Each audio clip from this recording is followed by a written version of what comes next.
अब हमारी special report में बात प्रधानमंत्री नरेंद्र मोदी के उस मास्टर स्ट्रोक की, जिसकी वजह से दुनिया के कई देश भारत से दोस्ती का अकाउंट खुलवा रहे हैं। लेकिन सवाल ये उठता है कि भारत पर कुल कितना कर्ज है और क्या ये चिंता का विषय है? सुनकर आपको आश्चर्य हो जाएगा। आर्थिक मोर्चों पर लगातार कामयाबी हासिल कर रहा भारत 2030 तक दुनिया की तीसरी सबसे बड़ी आर्थिक ताकत बन सकता है। और ये दावा है rating agency Standards and Poor's का, जहां पर आपको ये भी बता दे S&P ग्लोबल की एक रिपोर्ट के मुताबिक दोस्तों, आजकल IMF जो है उसकी मीटिंग्स हो रही हैं वॉशिंगटन के अंदर। IMF ये कहा है कि 2025 के अंदर इंडिया जापान को क्रॉस कर जाएगा as a 4th largest economy. ये एक नया एस्टीमेट आया। जो इंडिया की जो ग्रॉस डोमेस्टिक प्रोडक्ट है, ये that will basically surpass Japan in 2025 और 4th लार्जेस्ट इकोनॉमी, ये IMF कह रहा है। पिछली प्रोजेक्शन कि भारत पर कुल 3.057 ट्रिलियन डॉलर का कर्ज है। ये दुनिया के कुल कर्ज का 3.2% है। हालांकि ये आंकड़ा बड़ा लग सकता है, पर अगर इसे विकसित देशों जैसे अमेरिका और चीन के कर्ज से तुलना करें तो भारत की स्थिति बेहतर मानी जा सकती है। जफर हिलाली साहब, मैं आपसे शुरू करना चाहूंगी। जफर हिलाली साहब, ये इस वक्त हम सियासी अदम इस्तेहकाम का भी शिकार हैं और जो हमारी मईशत है वो भी स्टेबल नहीं है, और दो वक्त की रोटी कमाकर खाना आवाम के लिए बाकायदा बहुत मुश्किल अमल बन चुका है। कितना खतरनाक साबित हो सकता है, और क्या दुश्मन हमारी ये जो गैर मुस्तहकम सूरत हाल है इसका फायदा उठा सकता है, इसको इस्तेमाल कर सकता है और कर रहा है? नमस्कार दोस्तों, कैसे आप सब? उम्मीद करती हैं आप सब बहुत अच्छी होंगी। दोस्तों, आज का वीडियो काफी शानदार होने वाला है, इसलिए बिना स्किप के पूरा वीडियो देखना। दोस्तों, उम्मीद करती हूँ आप लोगों को मेरा ये वीडियो पसंद आएगा। पसंद आए तो लाइक शेयर सब्सक्राइब कीजिए। दोस्तों, आज के वीडियो में आपको देखने को मिलेगा कि भारत पे कितना टोटल कर्जा है। तो दोस्तों, भारत का 7वां स्थान है। वर्ल्ड रेटिंग एजेंसी की जो रिपोर्ट आई है उसमें भारत का 7वां स्थान है। पहला है अमेरिका का, दूसरा है चाइना का। लेकिन देखा जाए तो भारत का कुछ खास स्थान नहीं है। ये इससे अगर भारत के इस कदम को देखते हुए, भारत की इस ताकत को देखते हुए भारत कुछ ही दिनों में ये अपना कर्जा उतार सकता है। तो दोस्तों, बढ़ते हैं। IMF और यूनाइटेड नेशन ट्रेजरी के आंकड़ों के अनुसार दुनिया पर कुल कर्ज 102 ट्रिलियन डॉलर तक पहुंच गया है। बात करें अमेरिका की तो वो दुनिया का सबसे बड़ा कर्जदार देश है।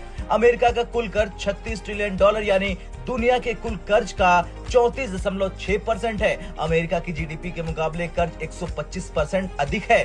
गिरती अर्थव्यवस्था के बावजूद अमेरिका अपने कर्ज का ब्याज चुका रहा। बात चीन की करें तो चीन दूसरा सबसे बड़ा कर्जदार देश है। चीन का कुल कर्ज 14.63 ट्रिलियन डॉलर यानी कि दुनिया के कुल कर्ज का 16.1% है। चीन की अर्थव्यवस्था भी चुनौतियों का सामना कर रही। बात अगर जापान की करें तो इसका नाम तीसरे नंबर पर आता है। जापान पर कुल कर्ज 10.60 ट्रिलियन डॉलर यानी दुनिया के कुल कर्ज का 10% है। वैसे देखा जाए तो भारत की स्थिति बाकी देशों से बेहतर है। तो जहां पूरी दुनिया में आर्थिक गतिविधियां कमजोर पड़ रही हैं, वहीं भारत को लेकर के S&P, जो कि एक बड़ी एजेंसी है, उसका अनुमान है कि साल 2030 तक भारत तीसरी सबसे बड़ी इकोनॉमी बन जाएगा। 2030 तक 7.3 ट्रिलियन डॉलर अर्थव्यवस्था पहुंचने का अनुमान है। और प्रधानमंत्री नरेंद्र मोदी भी लगातार इस बारे में कहते रहे हैं कि भारत जल्दी ही आगे बढ़ेगा और जापान जर्मनी को पीछे छोड़ देगा भारत, इस सर्वे के मुताबिक बताया जा रहा है। भारत इस सूची में 7वें स्थान पर है। भारत का कुल कर्ज 3.057 ट्रिलियन डॉलर है, जो दुनिया के कुल कर्ज का मात्र 3.2% है। भारत की GDP के अनुमान में कर्ज 60% के करीब है, जो अमेरिका और जापान जैसे देशों से काफी कम है। यहाँ भारत के लिए राहत की बात यह है कि देश की अर्थव्यवस्था तेजी से विकास कर रही, चाहे वो मेक इन इंडिया हो, डिजिटल इंडिया हो या फिर इंफ्रास्ट्रक्चर प्रोजेक्ट्स। भारत अपने कर्ज को मैनेज करते हुए आगे बढ़ रहा। सबसे पहली जो आज की खबर है, अपने प्रोग्राम में बारहा कई महीनों तक हम इस बात का खदशा जाहिर करते रहे, ये रिपोर्ट्स, ये आदाद-ओ-शुमार अवाम के सामने रखते रहे कि मुआशी हालात अच्छे नहीं हैं। और अब कुछ ऐसी ही बातें एशियाई तरक्याती बैंक की जानिब से की गई हैं। होती सब क्या कहना है इस रिपोर्ट में ABD का? इंडिया जो है वो चंद महीनों के बाद अपना स्यारा खिलाफे भेज रहा है। ठीक है, 16 अरब रुपया, 700 अरब रुपया उनका लग रहा है, और हम 2 अरब के लिए IMF के जो है उनके तल्ले मिन्नतें कर रहे हैं, और हमारे ऊपर वो बोझ पे बोझ डाल रहे हैं। बिल्कुल कर सकता है और कुछ हद तक कर भी रहा है, और वो हमारा दुश्मन नंबर 1 हिंदुस्तान है।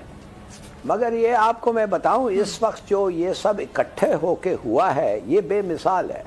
मिसाल के तौर पे कि ये हमारा एक बहुत संगीन सा एक क्राइसिस है इकोनॉमिक, एक टेरिबल क्राइसिस है पॉलिटिकल, और अब एक ह्यूज क्राइसिस आ गया है। तो ये तो एक माने कि वो कहते हैं it's like a perfect storm. इससे क्या ज्यादा टेस्टिंग चीज हो सकता है इस मुल्क के लिए? ये गलत थी। वो कह रहे हैं जो पिछली प्रोजेक्शन थी वो और थी, वो 27 तक थी। ये जो प्रोजेक्शन है, क्योंकि इंडिया की जो जीडीपी है वो कहा जा रहा है that will be 4.339 trillion in 2025 as compared to Japan which will be 4.3103 trillion. So वो 25 में क्रॉस करेगा। ये है इन केस अगर इंडिया के अंदर कोई सेटबैक नहीं होता, अगर प्राइम मिनिस्टर मोदी जो है he stage in power and he comes back in power. याद रखिएगा, बिकॉज इस वक्त हर बंदा इंडिया में एक ही बात कर रहा है, 75% पॉपुलैरिटी रेट है, ये है वो है, नरेंद्र मोदी पावर में आएंगे, ये होगा वो होगा। लेकिन अगर ऐसा नहीं होता तो देन ऑब्वियसली चीजें चेंज भी हो सकती हैं, बिकॉज जब नई हुकूमत आती है, नए फाइनेंस मिनिस्टर, नई पॉलिसीज, नया कुछ, नई डीलिंग्स, बहुत कुछ ऐसा होता है। सो इस सिलसिले में सेटबैक हो सकता है। लेकिन सिंस ये बात चल रही है कि प्राइम मिनिस्टर मोदी ने ही पावर में आना है, तो this is going to be huge win for India. Economic, political और सिक्योरिटी ऐसा कभी रहा नहीं, ऐसा कभी हुआ नहीं है पहले, और आप देखेंगे हम ये कैसे निपटते हैं, इसको इंशाल्लाह निपटेंगे। और ये जो आईएमएफ का फोरकास्ट है वो ये था, सॉरी, जो अक्टूबर में था पिछले, वो था कि इंडिया जो है वो जापान को 2026 में क्रॉस करेगा, जर्मनी को 2027 में क्रॉस करेगा। सो 26 और 27 था।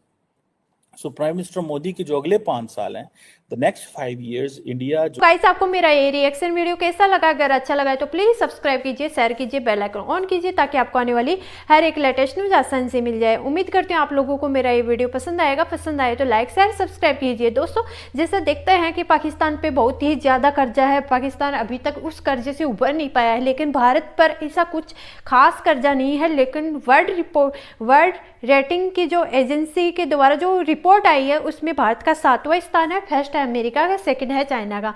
ऐसे लगातार ऐसे चल रहे हैं। तो दोस्तों, ऐसी इस रिपोर्ट के अकॉर्डिंग आज ये साबित हो रहा है कि भारत कुछ मतलब 2030 तक इन सभी देशों को पीछे छोड़ देगा और नंबर 1 पे आ जाएगा, जिस पे कोई कर्ज नहीं होगा। ऐसी कंट्री बन जाएगी भारत जिस पे आगे 2030 तक ऐसा बन जाएगा भारत जिसपे कोई कर्जे का 1 रुपया नहीं रहेगा। तो दोस्तों, आपकी क्या राय है कमेंट बॉक्स में बताना, और उम्मीद करते हैं आप लोगों को मेरा ये वीडियो पसंद आया होगा। पसंद आया तो लाइक, शेयर, सब्सक्राइब कीजिए। बट मिलते हैं नेक्स्ट वीडियो में।